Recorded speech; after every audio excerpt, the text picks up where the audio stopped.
After yesterday's long walk and talk video on this matter, I haven't felt very comfortable. But anyway, it cleared a lot of things in my head. Ignorance of the law is not an excuse. That hurts.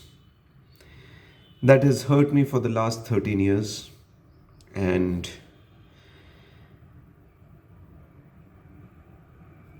that hurts me just generally. I'm an avid reader, and yes, indeed, law is a lot about reading and trying to understand and interpret. And being a reader, it hurts. One could simply have read something. But then again, this property was not bought by me. If I can give that as an excuse, it was bought by my father, and my father has, uh, done these kind of transactions earlier in his life. So, uh, you know, at that point in time when the transaction happened, I wouldn't have doubted his judgment in terms of paperwork. But then what has happened has happened. My father was also ignorant of the law, let's put it this way, in spite of doing these things earlier in his life, like buying and selling properties, things like that. So yeah, I've made a simple 2 by 2 grid as you see in the paper here. On this side, you have the seller's side, which is the builder's side. Assuming that the builder is selling the property, you're buying it from the builder. And on this side is the buyer's side, which is my side. The guys who are about to buy or about to do the transaction have made up their mind to buy the property. So, situation A. The property seller, which is the builder, knows the law,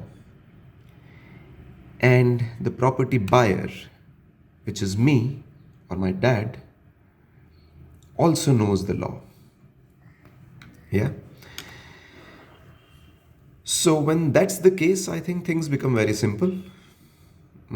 It's easy to make a decision whether to buy something or not. It's easy to see the seller's side, whether seller is honest or not, or in case there is some infringement of law or something that is not according to rules and regulations, whether you want to let go of it or you don't want to let go of it. You can take all those decisions, and you can decide whether to really go for it or not. Typically, if something is not according to rules and regulations, and if you know it right at the moment of transaction, you might not want to get into the transaction further, and you might not want to sign the contract or things like that, or you might debate with the seller as to why it is so and why it is not the other way, why it is not following rules and regulations and things like that. And you can do certain kinds of scenario building and then take the decision. Now we come to B, where the property seller, which is the builder, knows the law, but you as the buyer do not know the law. Now that is tricky. Now, if the builder is honest in this case, he knows the law and therefore he goes according to the rules and regulations and whatever prevalent at that time, and he goes by that and does things quite fairly without much fuss. And so even if you don't know anything over here about the rules and regulations or the law that surrounds the buying and selling of property at that time, you are in safe hands. But if if over here the builder knows the law and he also knows that you don't quite know the law, going by consumer behavior and things like that, oh yeah, then you are in trouble, like I am in, right? The videos I'm making, whatever I'm describing, whatever I'm talking, is because of this. The time that I'm spending towards this issue is because of this. Actually, you see, even in the case of B or A for that matter, when you're not following certain rules and regulations at the time of selling, do you as a seller have the audacity to tell the buyer that, look, audacity and frankness and I would say even genuineness, that, look, this is not as per law, but I'm doing it this way, right? So you decide whether you like it or not. Do sellers talk like this? Well, we as sellers of jewelry, we do talk like this often, and I can vouch for it.